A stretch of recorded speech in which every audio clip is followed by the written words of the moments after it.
우리가 오늘 이 말씀 너무나 잘 아는 말씀이죠.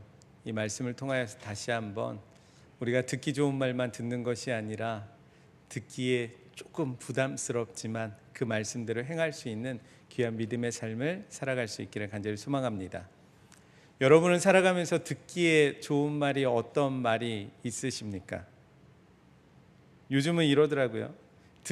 내가 듣기에 좋은 말을 하는 사람은 내 멘토고 내가 듣기 싫은 말을 하는 사람은 꼰대라고 써 있더라고요. 여러분이 듣기 좋아하는 말이 어떤 말이 있습니까?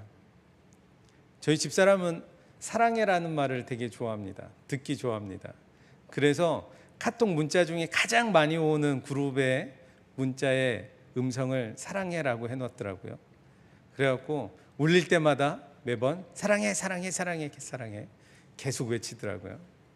여러분은 듣기 좋아하는 말이 어떤 말씀이 있습니까? 가장 사람들이 듣는데 거부감이 없고 들을 때마다 기분 좋은 말이 그 사랑해라는 말이래요. 고린도전서 13장 말씀에 보면 사랑장이라고 해서 사랑에 대해서 엄청나게 기록되어 있죠. 그런데 사랑해라는 그 말 속에 담긴 특징이 그곳에 있더라고요. 그 말을 추려서 제가 한번 읽어보겠습니다.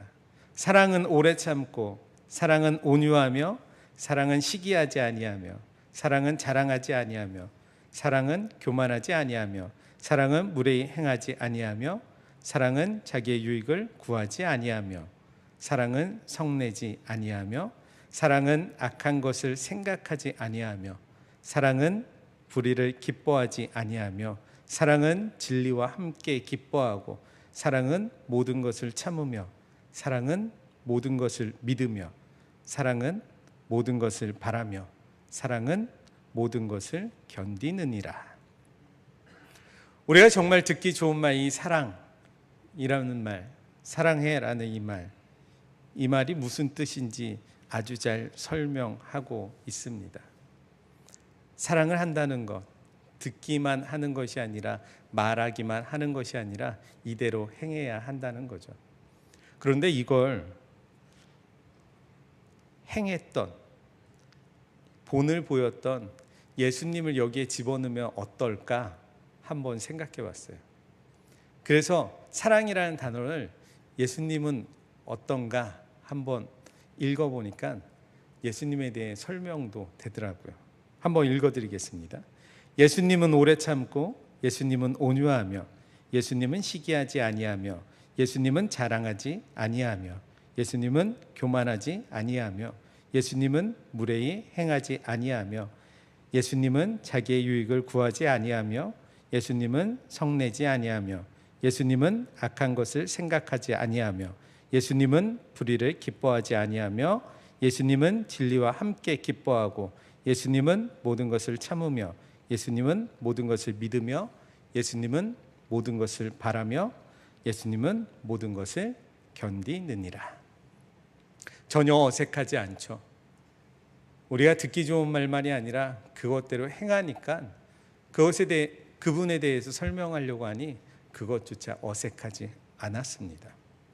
실제로 복음서 말씀에 보면 예수님께서 얼마나 사랑이 많으신 분인지 쉽게 알 수 있죠. 잘못한 사람에게 대해선 7번을 70번까지라도 용서해 주라고 말씀하셨습니다.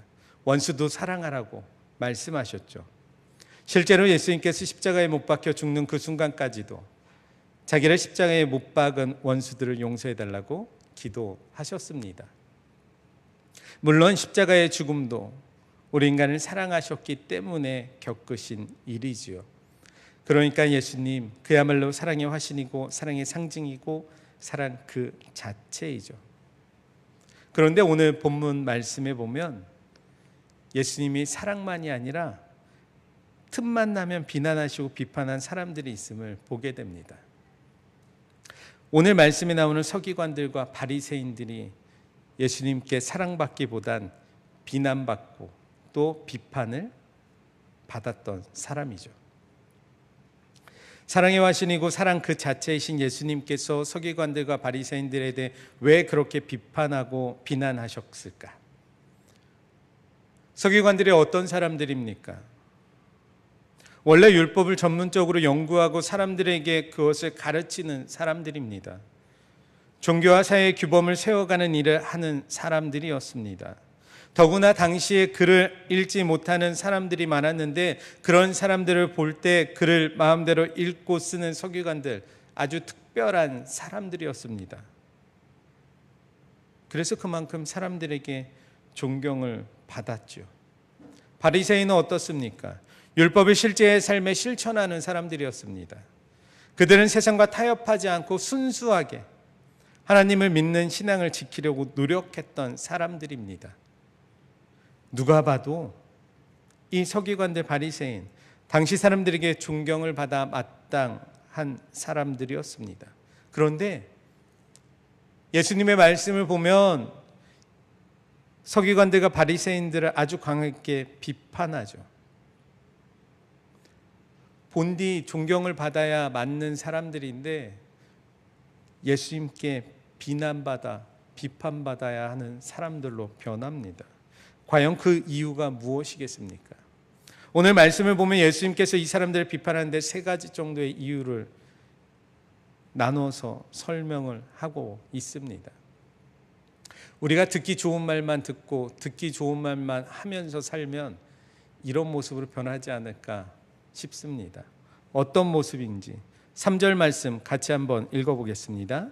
그러므로 무엇이든지 그들이 말하는 바는 행하고 지키되 그들이 하는 행위는 본받지 말라.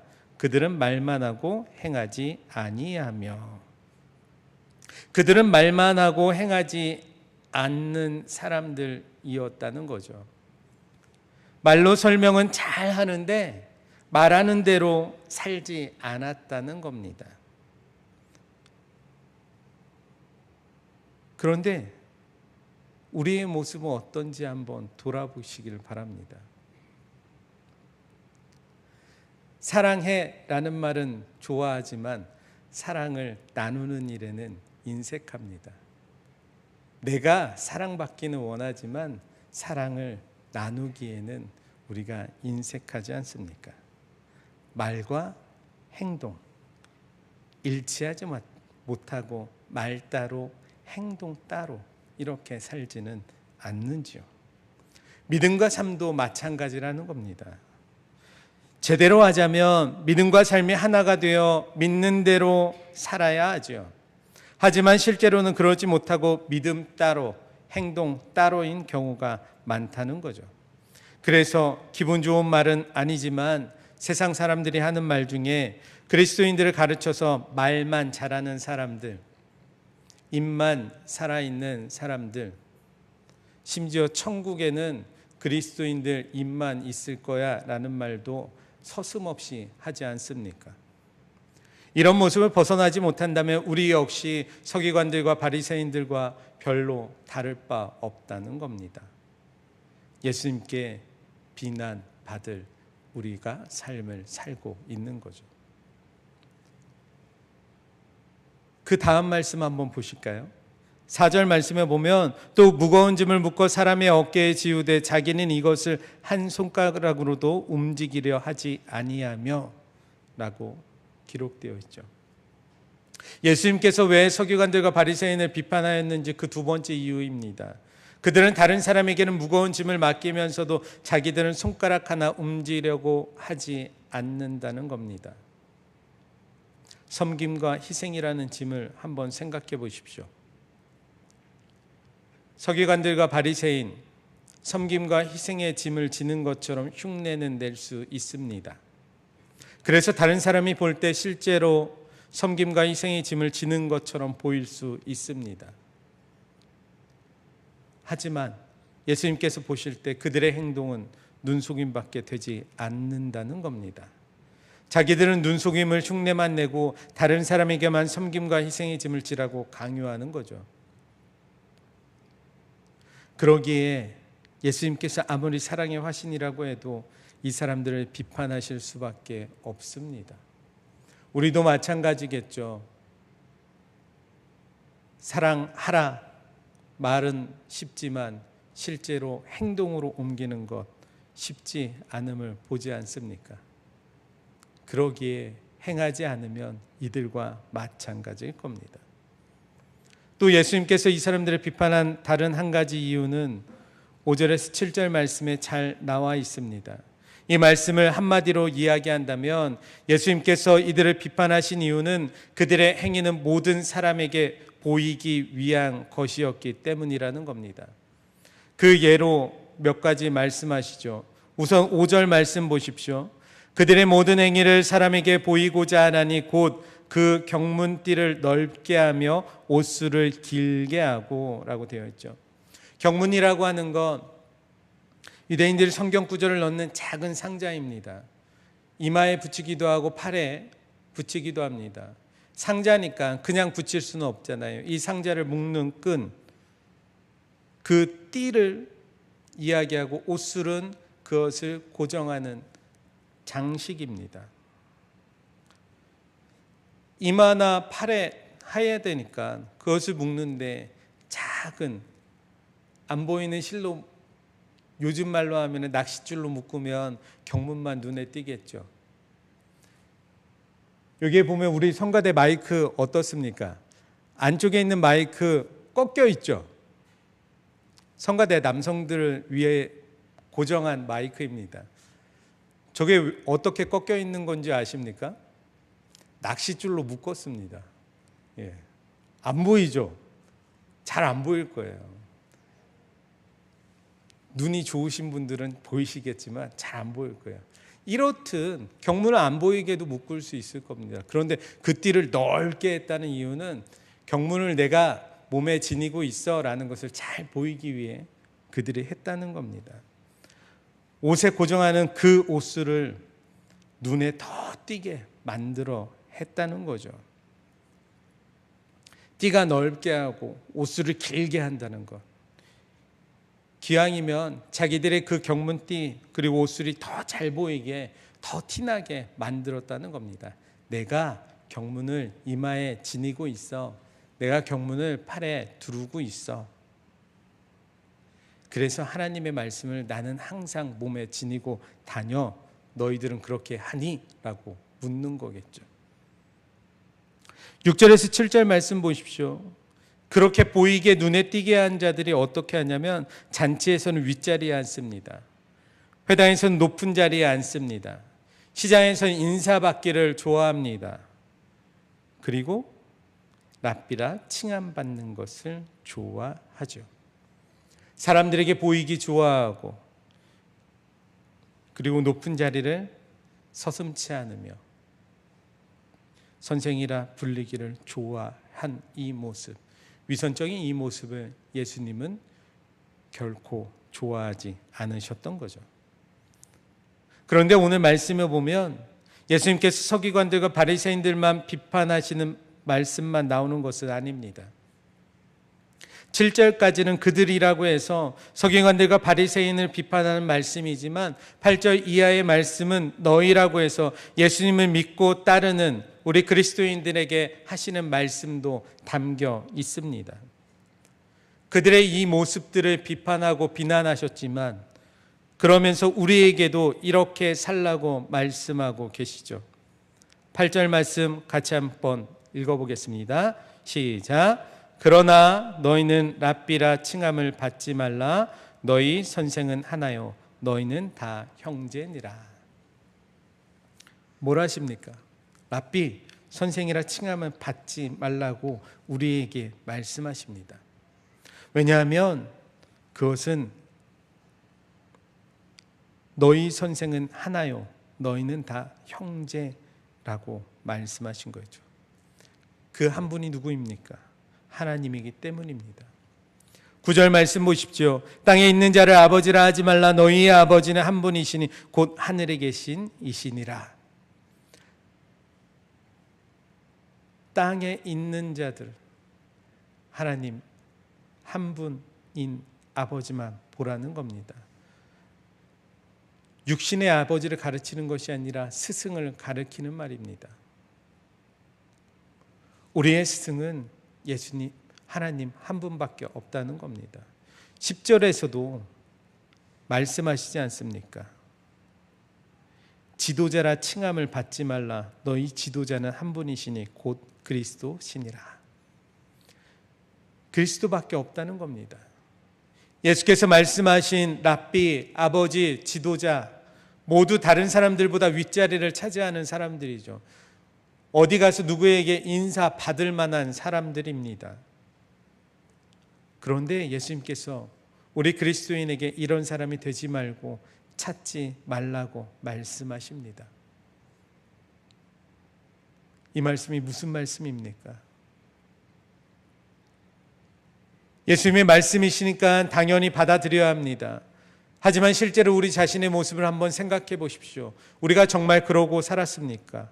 사람은 기본적으로 높아지고 싶은 그 욕심을 가지고 살아갑니다.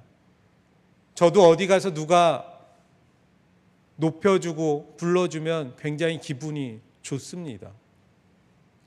그런데 때론 그것이 부담스럽기도 하더라고요. 이 말씀 때문입니다. 우리는 높아지기 위해 수단과 방법을 가리지 않습니다. 높아지기 위해 더 많은 것을 갖고자, 더 많은 것을 남들보다 더 많은 것을 배우고자 노력합니다.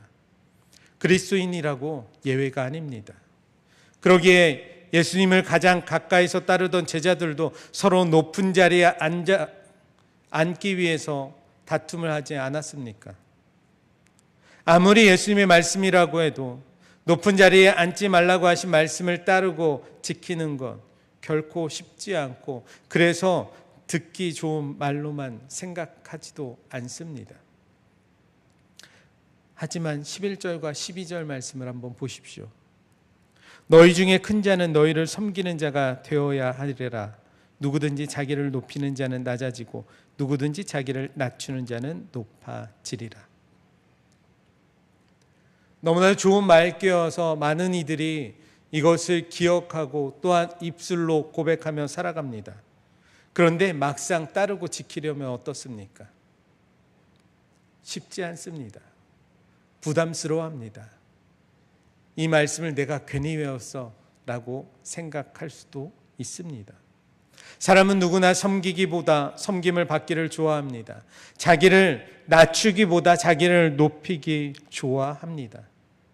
하지만 이 말씀 결코 듣기에만 좋은 말씀은 아니고, 아무리 들어도 부담스럽고 그렇다고 안 들을 수도 없는 그러한 지나칠 수 없는 말씀입니다. 왜 그렇습니까? 우리가 믿는 예수님부터 이 말씀대로 행하셨기 때문이죠. 가장 높은 자리를 버리고 낮은 곳으로 오셨기 때문입니다. 그것이 우리의 믿음의 시작된 출발점입니다. 우리가 구원받은 거 어떻게 구원받았습니까? 이 땅에 가장 낮은 자리로 오신 그 예수님께서 가장 낮은 모습으로 십자가에 못 박혀 죽으심으로 우리의 죄를 사하여 주시고, 또한 우리의 죄를 사하시고 우리를 주의 자녀로 삼아 주셨기 때문 아니겠습니까? 그래서 우리를 가장 높은 하나님의 자녀로 만들어 주심 아니겠습니까? 그러기에 우리 역시 섬기는 자가 되고 낮추는 자가 되라는 이 말씀에 듣기는 좋지만 행하기에는 부담스러운 말로 여길 것이 아닌 겁니다. 사랑하는 성도 여러분, 우리는 늘 듣기 좋은 말만 해야 내 멘토가 되고, 듣기 싫은 말을 하면 꼰대라고 이야기하는 세상의 관점에선 벗어나 우리에게 듣기엔 좋지만 부담스러운 말이기도 하지만 그 말씀에 따라 행해야 하지 않겠습니까? 친히 섬기는 자가 되시고 낮추는 자가 되신 그 예수님과 함께하는 가운데 실제로 섬기고 낮추는 삶을 통해 믿음과 삶, 말과 행실이 하나가 될 수 있기를 간절히 소망합니다. 오늘 이 시간 우리가 함께 기도할 텐데요, 정말 우리의 삶이 그냥 말씀을 듣는 것으로 그치는 것이 아니라 이 믿음과 삶이 우리의 입술의 고백과 행실이 하나가 될 수 있는 삶이 되기를. 그리하여 나보다 남을 더 생각하고 우리 가족보다 내 이웃을 더욱더 사랑하며 살아갈 수 있기를 위하여서 함께 기도합시다. 정말 우리 교회 가운데 환우들이 너무나도 많이 있습니다. 내 건강이 아니라 우리 환우들이 회복되어서 정말 주님의 사랑으로 또한 주님의 은혜로 살아가게 됨을 더 기뻐하고 함께 즐거워할 수 있기를 우리가 기대하며, 정말 말씀을 듣는 것 그것도 중요하지만 행함으로 실천할 수 있는 삶이 될 수 있기를 위하여서 함께 주여 삼창하신 후에 통성으로 기도하겠습니다. 주여 주여 주여. 사랑과 은혜가 충만하신 하나님 아버지 감사합니다. 오늘도 우리를 부르시고 인도하여 주시니 너무 감사합니다. 오늘도 말씀으로 들려주시니 너무 감사합니다. 주여